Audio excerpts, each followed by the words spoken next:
Voilà, on ouvre la parole de Dieu ensemble pour parler d'un sujet qui nous concerne, pentecôtistes que nous sommes, dans l'évangile de Marc, au chapitre 16, verset 17.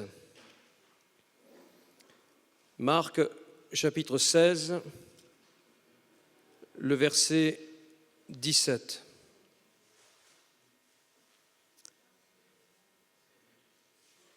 Marc 16, verset 17, « Voici les miracles qui accompagneront ceux qui auront cru. En mon nom, ils chasseront les démons, ils parleront de nouvelles langues, ils saisiront des serpents, s'ils boivent quelques breuvages mortels, il ne leur fera point de mal. Ils imposeront les mains aux malades, et les malades seront guéris. » Ce qui retient notre attention ce soir, c'est, et je relis, « Voici les signes qui accompagneront ceux qui auront cru. En mon nom, ils chasseront les démons. » Et ce qui retient, c'est « Ils parleront de nouvelles langues. » Comment cela peut-il se faire? Quelle est la doctrine, la sainte doctrine que dit la théologie pentecôtiste de cette expérience? Comment est-ce qu'il est possible que nous parlions de nouvelles langues? Comment est-il possible que nous soyons saisis de cet acte surnaturel? Alors, nous avons, à la lecture de l'ensemble de la parole de Dieu, et plus précisément du Nouveau Testament, nous savons que c'est dans la volonté de Dieu que tous ces enfants, tous ces rachetés, toutes celles et ceux qui sont marqués du sang de Jésus, soient remplis du Saint-Esprit, que nous soyons remplis du Saint-Esprit. Éphésiens 5, 18, il est dit de ne pas être enivrés de vin, mais soyez, au contraire, remplis de l'Esprit, abreuvés, de l'Esprit. Alors, Dieu ordonne à tous les croyants de tous les temps, depuis la Pentecôte, cette première Pentecôte que nous lisons et que nous découvrons dans le livre des Actes au chapitre 2, il annonce que nous soyons tous, non pas quelques-uns. Dieu ne veut pas que quelques-uns seulement, mais que tous soient remplis du Saint-Esprit. Ça n'a pas de sens de parler de ce remplissage de l'Esprit à des gens qui sont dans le monde. Je suis bien conscient ce soir de m'adresser à l'Église. C'est l'enfant de Dieu qui doit être rempli du Saint-Esprit, parce qu'il est un vase qui a été nettoyé, sanctifié, vidé du contenu du monde et qui a été redressé et rempli de Jésus-Christ. Donc Dieu ordonne, ce n'est pas une suggestion, ce n'est pas une option dans la vie chrétienne. Si tu veux bien, saisis cette option, mais il leur donne, soyez remplis du Saint-Esprit. Alors il est bon de relever que lorsque Dieu, dans sa parole écrite, nous interpelle en disant « soyez », il n'est pas là en train de suggérer quelque chose, mais c'est une injonction. Soyez, c'est une injonction, c'est un impératif. Il est absolument nécessaire que nous, enfants de Dieu, lavés dans le sang de l'agneau, nous soyons remplis de l'Esprit de Dieu. En ce jour, la volonté de Dieu, c'est que ceux qui sommes là, mais bien sûr, je pense à celles et ceux qui, retenus par le travail ou peut-être par la maladie, ne sont pas là, mais la volonté de Dieu, c'est que ce soir, nous soyons saisis de cette soif, puisque nous allons le voir, Jésus répond à la soif. Jésus abreuve la soif de celui qui se tient devant lui dans cette attitude de la biche qui soupire après les courants d'eau. « J'ai soif », dit le cantique d'autrefois, « j'ai soif de ta présence, j'ai soif de vivre rempli du Saint-Esprit ». Alors, il ne veut pas que nous soyons remplis du Saint-Esprit, c'est-à-dire que cette expérience soit une expérience d'autrefois. Oui, mais j'ai été rempli du Saint-Esprit. Jésus ne se satisfait pas du fait que nous avons été remplis du Saint-Esprit. Mais ce qu'il veut, c'est que, et c'est cette injonction, c'est que nous soyons maintenant remplis du Saint-Esprit. c'est que demain matin, nous soyons remplis du Saint-Esprit, et ainsi de suite. Mais ce n'est pas que, nous avons été remplis du Saint-Esprit. Qu'est-ce que ça veut dire, être rempli de l'Esprit? Être rempli de l'Esprit, ça signifie vivre sous l'influence de l'Esprit, vivre sous l'autorité de la couronne d'huile, vivre sous cette autorité délicate, à la fois forte, douce et puissante de la personne du Saint-Esprit. Être rempli de l'Esprit, c'est être transformé par sa présence, être transformé par sa puissance, être rempli par la fois d'une abondance et d'un débordement, d'un remplissage et d'un débordement. Jésus ne nous remplit pas jusqu'à ce que, et il arrête au moment où ça va déborder, mais c'est un remplissage et un débordement. Et Jésus veut que ça déborde dans notre vie. Jésus ne veut pas que le Saint-Esprit soit contenu, dissimulé, caché en nous, mais il veut que ça déborde, le Saint-Esprit. Dans Acte 19, nous avons l'expérience de ce que nous appelons les prémices de l'Église d'Éphèse. Ce sont les premiers chrétiens d'Éphèse qui sont là, et nous avons 12 personnes, 12 nouveaux chrétiens, qui après avoir entendu parler de la repentance, ont été baptisés. Ils ont été baptisés du baptême de Jean le Baptiste. Ils ont reçu ce baptême, c'est-à-dire le baptême de repentance. Ça veut dire que Jean-Baptiste était l'avant-coureur. Jean-Baptiste traçait le chemin droit dans le cœur des hommes, ce chemin droit qui permettra au Christ d'y entrer. Il y avait une règle, je dirais, par exemple, dans l'ancien Honduras britannique, il y avait entre la capitale et une autre ville, une route bien abîmée. Et la reine d'Angleterre, Élisabeth II, devait venir à l'Honduras. Et alors, ils ont refait toute cette voie. Et la repentance, c'est ça. Ils ont refait toute cette voie. Jean-Baptiste traçait une voie droite. Et cette voie droite, c'est la repentance qui permettra au Christ, au Messie, d'y entrer et ensuite d'amener ces chrétiens dans une expérience nouvelle avec lui, comme on va le voir. Donc, ils ont été baptisés seulement, ces 12 chrétiens d'Éphèse, du baptême de repentance, du baptême de Jean le Baptiste. La repentance, ce n'est pas qu'un changement d'attitude. Et c'est pour ça que on est embêté avec certaines traductions de Bible. Ce n'est pas qu'un changement d'attitude, mais la repentance, c'est l'abandon d'une vie de péché. Comme on l'a dit, ce n'est pas du remords, mais c'est la conscience que l'on a de l'offense qui a été faite à Dieu.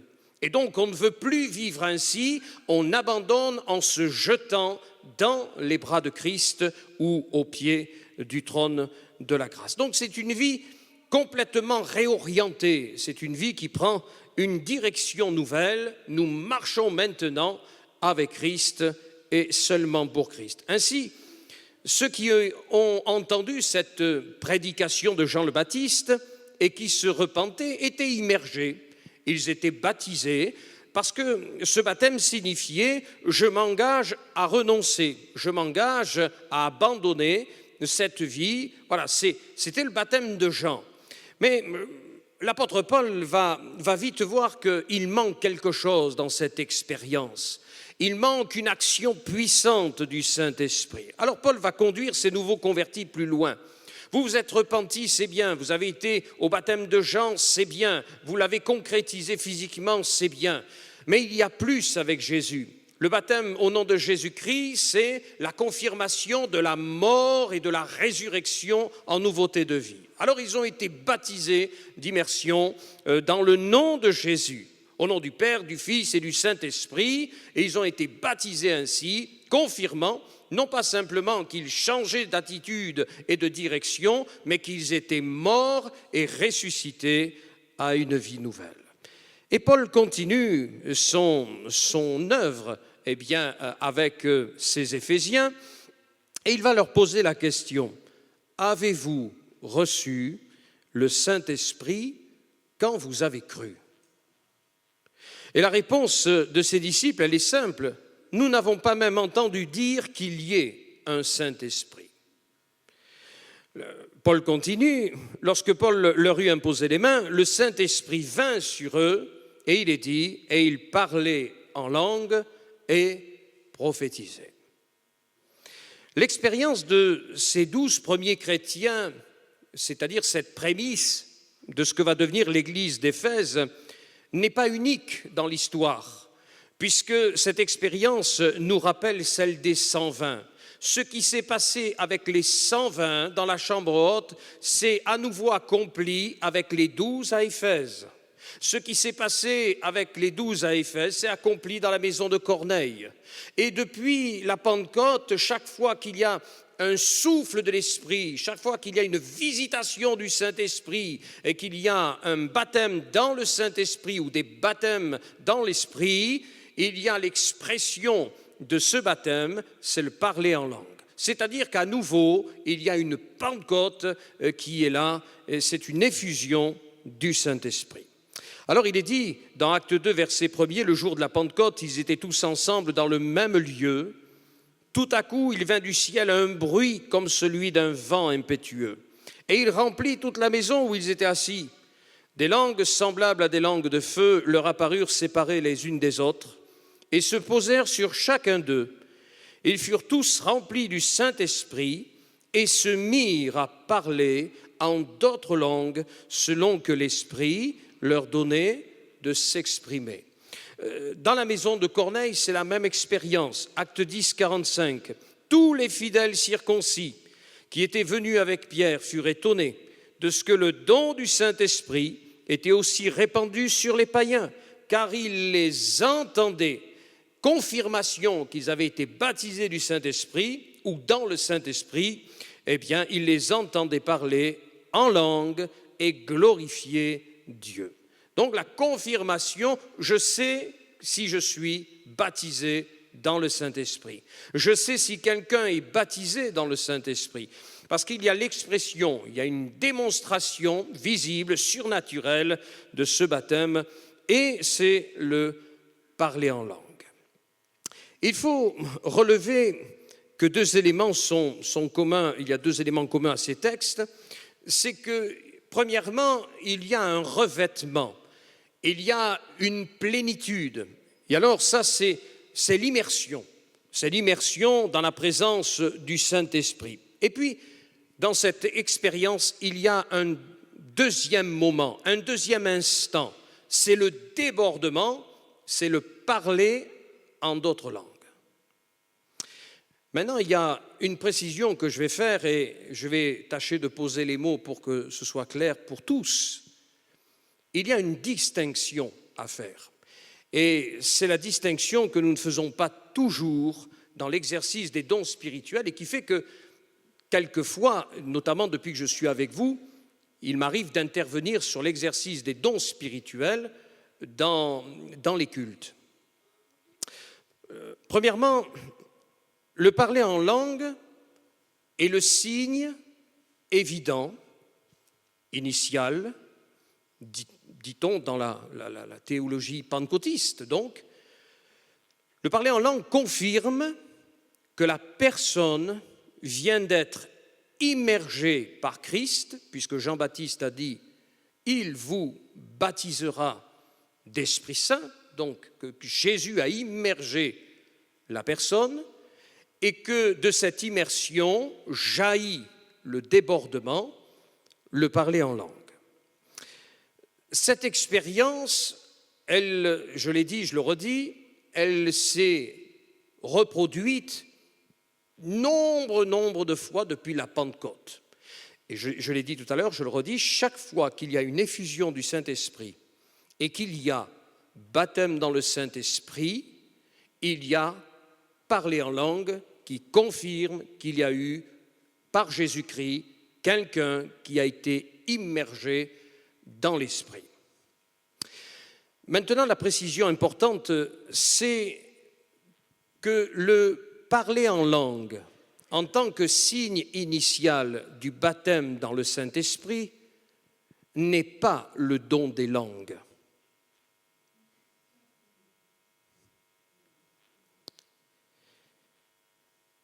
Alors il y a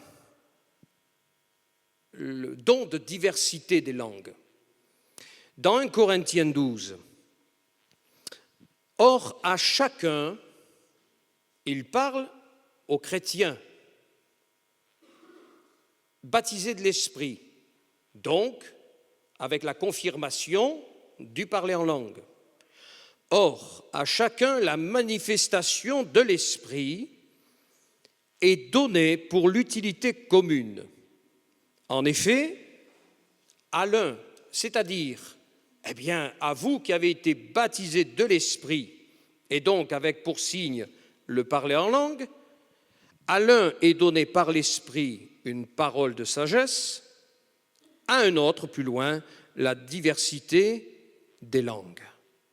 Donc, il parle à des gens qui sont baptisés de l'Esprit et qui ont eu pour signe de confirmation le parler en langue. Maintenant, il leur dit, voilà, le baptême dans le Saint-Esprit, c'est l'ouverture, c'est la porte qui ouvre le chemin de la pratique ou de l'exercice des charismes, des dons spirituels. 1 Corinthiens 12, verset 28, « Et Dieu a établi dans l'Église, donc parmi celles et ceux qui sont baptisés du Saint-Esprit, avec pour signe initial le parler en langue, il est dit ceux qui ont le don, donc il y a une distinction qui est faite parmi celles et ceux qui sont baptisés de l'Esprit et qui ont pour signe initial le parler en langue, il est dit ceux qui ont le don de parler diverses langues. 1 Corinthiens 13, verset 1er. Quand je parlerai les langues des hommes et des anges, etc. La diversité des langues est un don spirituel. Et c'est un don spirituel qui est distinct du parler en langue, signe initial du baptême dans le Saint-Esprit.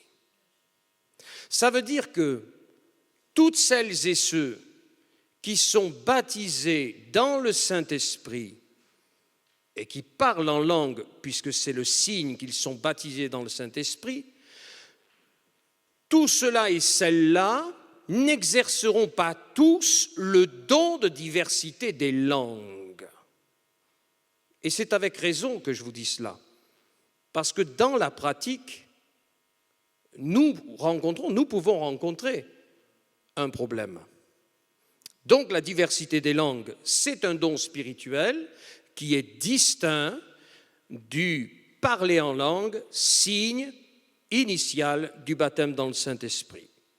Sinon, pourquoi est-ce que nous voyons des chrétiens baptisés dans le Saint-Esprit qui sont invités par Paul à rechercher les dons spirituels, au nombre desquels il y a et se trouve dans la liste le don de diversité des langues? De plus, on voit que l'expérience montre que tous les chrétiens authentiques baptisés dans l'Esprit n'exercent pas tous, parce que tous ne l'ont pas reçu, le don de diversité des langues.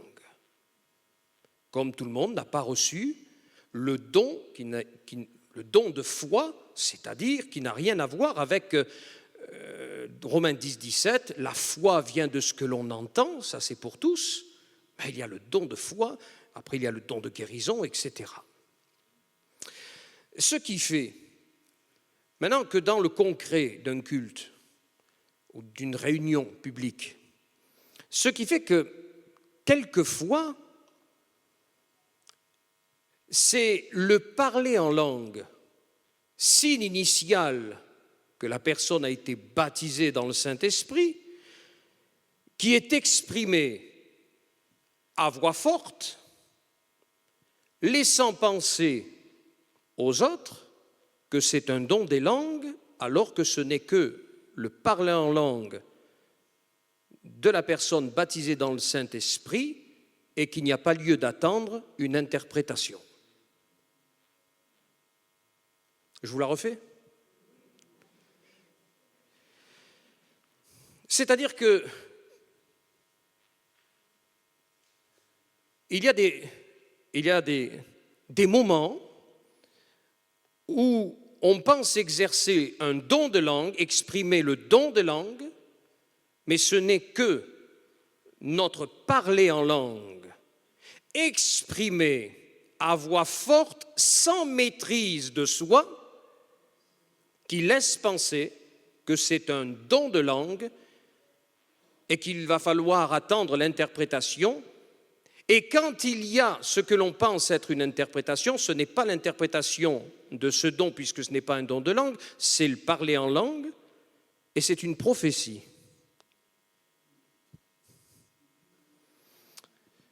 Et c'est là-dessus qu'on a, vous voyez, entre l'enseignement et la pratique. Et c'est pourquoi j'interviens quelquefois, non pas parce que je sais quel est le parler en langue des uns et des autres, pas du tout, le Saint-Esprit est clair. Mais il y a dans la pratique, on n'est pas toujours cohérent.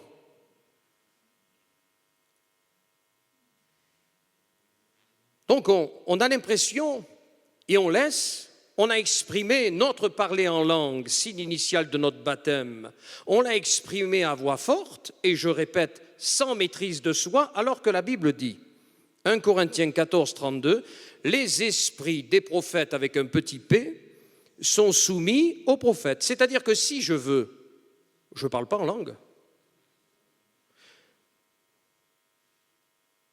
Si je veux, je peux recevoir même une parole du Seigneur, je peux même recevoir une prophétie, mais si je veux, je ne la donne pas. Parce que l'esprit est soumis au prophète. Et donc, on peut se retrouver avec le fait que ça part dans tous les sens, avec une expression sans maîtrise de soi du parler en langue, un silence s'installe et on attend tous l'interprétation du parler en langue qui n'est pas un don des langues. Et quelquefois, il y a une prophétie, et c'est une prophétie, mais ce n'est pas l'interprétation du don des langues qui n'a pas eu lieu. Il faut que le Seigneur, donc, nous donne du discernement quand on sent que c'est charnel, que c'est nous. Ça peut mettre du trouble dans les choses spirituelles, puisque l'Église est spirituelle. Et l'Église attend une édification qui ne viendra pas, parce que ce n'est pas le don des langues qui réclame une interprétation. Alors c'est des choses, voyez-vous, ce sont des choses qui étaient enseignées. Le don des langues, ce n'est pas le parler en langue du baptême. Mais le baptême dans l'esprit.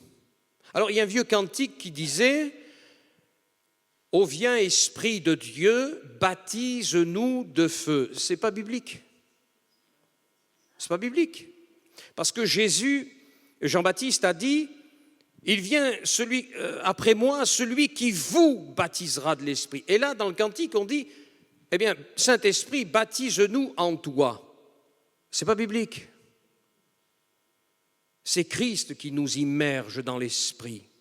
Et c'est ça la beauté du baptême dans le Saint-Esprit, c'est qu'on sait qu'au moment où la personne parle en langue, on sait que là, à ce moment-là, il se passe une chose dans le monde surnaturel, c'est que Jésus a immergé la personne dans le Saint-Esprit. Et quand elle parle en langue, il y a une harmonie parfaite entre le ciel et l'Église. Mais quand le charnel prend le dessus, alors, eh bien, on a des moments où on suspendu. Alors il ne s'agit pas d'être le gendarme des dons spirituels, je me le refuse, mais il faut qu'on soit sage dans l'exercice des dons spirituels, surtout quand ils n'en sont pas. surtout quand ils n'en sont pas. Le parler en langue, signe de mon baptême dans le Saint-Esprit, c'est une chose.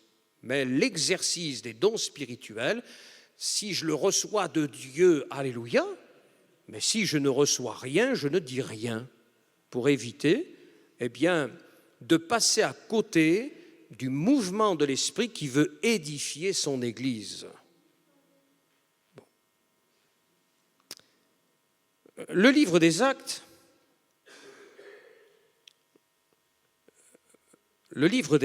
des apôtres, que l'on peut appeler le livre des Actes de l'Esprit, nous montre donc que ce processus du baptême dans l'Esprit, confirmé par le parler en langue, c'était l'expérience normale de tout enfant de Dieu. L'expérience anormale, c'est justement celles et ceux qui se sont arrêtés au tombeau de la résurrection. Ils sont nés de nouveau, ils sont justifiés, gloire à Dieu, mais ils n'ont pas été jusqu'à la chambre haute. Ça, ce n'est pas normal. Maintenant, contrairement à quelqu'un qui un jour disait à un rassemblement de jeunes, avec des jeunes qui n'étaient pas convertis, et de leur dire c'est obligé que là, et il s'évertuait à leur dire c'est obligé que vous soyez baptisés maintenant de l'Esprit, il ne s'est rien passé du tout, parce que le Saint-Esprit ne baptise pas dans l'Esprit déjà, mais c'est Jésus qui baptise dans le Saint-Esprit, mais Jésus ne baptise pas n'importe comment dans le Saint-Esprit. D'abord, il lave le vase, il le purifie, le sanctifie, il le dresse, il est complètement vidé de lui-même, il le remplit de lui-même. Ce n'est plus moi, c'est Christ qui vit en moi. Et alors là, il y a ce débordement, cette plénitude de l'Esprit et ce débordement de l'Esprit. Donc, c'était ça l'expérience de tous les croyants, et ça doit rester l'expérience dans l'Église dite de Pentecôte. Il faut que celles et ceux, oui, là je le dis, il faut que celles et ceux qui ne sont pas baptisés dans le Saint-Esprit se placent devant Christ et désirent ardemment cette bénédiction, cette promesse qui n'est pas oubliée, mais qui est pour aujourd'hui. Et même, alors que même dans nos milieux, on rencontre quelques absences d'expression concernant la vie de l'Esprit, il faut absolument que nous retrouvions ce chemin de l'Esprit, ce chemin du baptême dans le Saint-Esprit et bien sûr de l'expression de tous les dons de l'Esprit, de tous les dons, tous les charismes du Saint-Esprit. Donc le parler en langue, c'est la démonstration qu'il vient d'y avoir une immersion. Et là, l'Église devrait se réjouir, être dans l'allégresse de réaliser que maintenant, là, quand quelqu'un parle en langue, notamment quand il est baptisé, l'Église devrait se réjouir. Mais Jésus, tu viens maintenant au milieu de nous d'immerger quelqu'un dans l'Esprit. C'est ça. Mais on a même perdu la joie du baptême. Alors déjà, on a perdu la joie du baptême, mais on a perdu la joie même du baptême dans l'Esprit. L'Esprit Saint a été répandu sur les 120, il a été répandu dans la maison de Corneille, avec pour manifestation audible, donc du parler en langue. Par exemple, est-ce que le don des langues concerne, je ne sais pas, quelques personnes dans l'Église qui seraient des érudits? Eh bien non, parce qu'on a pléthore d'exemples. Par exemple, dans une convention pastorale, un frère du nord-est de Bretagne nous expliquait qu'il y a bien des années de ça, arrive dans un culte un doctorant en grec ancien, latin ancien et toutes ces syriaque et tout ce qui s'ensuit. Et donc, il était spécialisé. Et puis là, dans le culte, il y a une dame qui a le don des langues et qui exprime un latin ancien. Et lui, il est là et il comprend. Mais alors, un latin ancien... Bon. Alors, chose extraordinaire, c'est qu'il y a un monsieur qui interprète le don. Et alors là, il est stupéfait de la clarté. Mais c'est ça, mais c'est exactement ça. Bon. À la fin, il va voir le pasteur, il dit, je voudrais voir les deux professeurs de grec et latin. Et le frère qui connaissait son église a dit, alors ils ne sont pas professeurs du tout. Et c'était un frère qui n'avait pas du tout de lien avec l'éducation et même très loin, et la sœur pareil. C'est ça le don des langues. C'est une grâce sur n'importe qui, mais du moment que l'on est baptisé dans l'Esprit et qu'il y a cette confirmation du parler en langue. Je me souviens d'un séminaire avec Michel, le frère Quintin, c'était Michel Quintin, Daniel. Je me souviens, on est dans un petit comité, il y a Daniel Quintin, il y a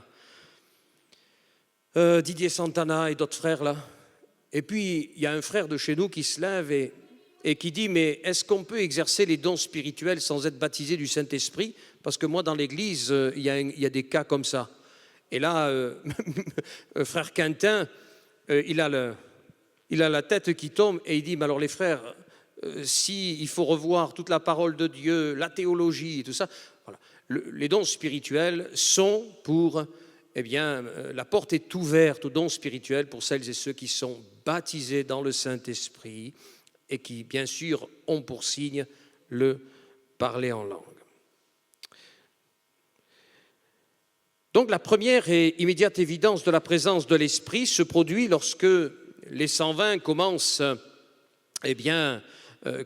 parler, et il est dit, ils parlèrent en d'autres langues des merveilles de Dieu. Des merveilles de Dieu. Et ça transcende tout. Ça transcende tout quand l'Esprit de Dieu nous saisit et qu'on sent que c'est au-delà de nous-mêmes et que nous parlons en langue et que nous parlons là des choses de Dieu, nous sommes dans la communion avec Dieu, alors nous parlons des choses de Dieu, nous parlons avec Dieu, nous parlons de Dieu, mais quoi qu'il en soit, nous sentons que nous sommes entrés dans une autre dimension. Le parler en langue, celui qui parle en langue s'édifie lui-même. Et on s'édifie, on se construit. Le parler en langue est la preuve de la présence du Saint-Esprit. Vous avez donc le livre des Actes, et notamment le chapitre 2, donc, qui confirme ça. Quand ils sont saisis de l'Esprit, et donc qu'ils parlent en langue, ce n'est pas le résultat de l'enseignement. L'enseignement ne produit pas ça. Ce n'est pas notre savoir qui produit cette dimension surnaturelle, mais c'est le résultat du saisissement de l'Esprit. Le Saint-Esprit nous envahit, le Saint-Esprit nous prend, le Saint-Esprit nous enveloppe, au point que nous n'avons plus les mots, mais c'est lui qui parle. C'est ça, le parler en langue. Parler en langue, c'est pas, allez, tu vas être baptisé du Saint-Esprit, allez, écoute ce que je dis, blablabla, bla, bla, bla, répète, c'est pas ça. Baptême dans le Saint-Esprit, c'est une visitation surnaturelle. Et quand ça tombe dessus, on est envahi, on est immergé, on est caché, on est couvert.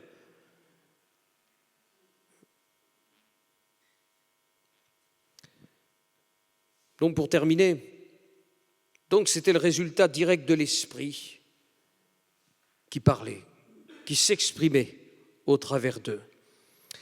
Et Jésus, en parlant du Saint-Esprit et de son œuvre, a pu dire ceci, Jean 7, « Si quelqu'un a soif, qu'il vienne à moi. » Il n'a pas dit « Si quelqu'un a soif, qu'il cherche l'Esprit. » Il n'a pas dit ça.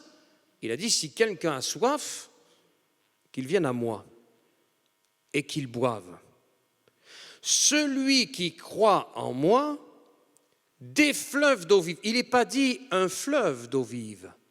Jésus parle au pluriel, des fleuves d'eau vive couleront de son sein, comme dit l'Écriture. Il dit cela de l'Esprit que devaient recevoir ceux qui croiraient en lui, car l'Esprit n'était pas encore, parce que Jésus n'avait pas encore été glorifié.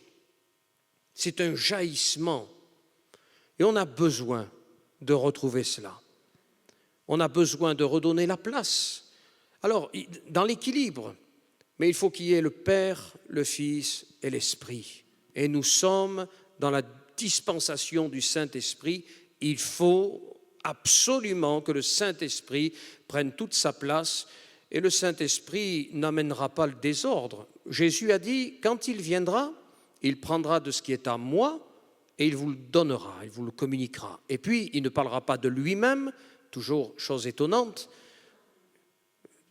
de tous ces prédicateurs qui parlent d'eux-mêmes, mais le Saint-Esprit parle de Christ. Il parle que de Christ. Alors nous n'avons pas à craindre le souffle de l'Esprit, mais il faut que celles et ceux qui ne sont pas baptisés dans le Saint-Esprit, dans les temps dans lesquels nous sommes, chers amis, vous avez besoin de ce revêtement de puissance. Et si vous en avez besoin, nous qui sommes baptisés dans l'Esprit, nous avons besoin d'Acte 4, d'être renouvelés encore et encore dans cette immersion de l'Esprit, et que le parler en langue, signe initial, non pas le don des langues, mais que ce langage soit fluide avec Christ, qu'il s'épanouisse. On ne veut pas rester là aussi des bébés dans le domaine de l'esprit, mais on veut grandir dans les choses de l'esprit. Amen. On prie quelques instants ensemble. Alléluia.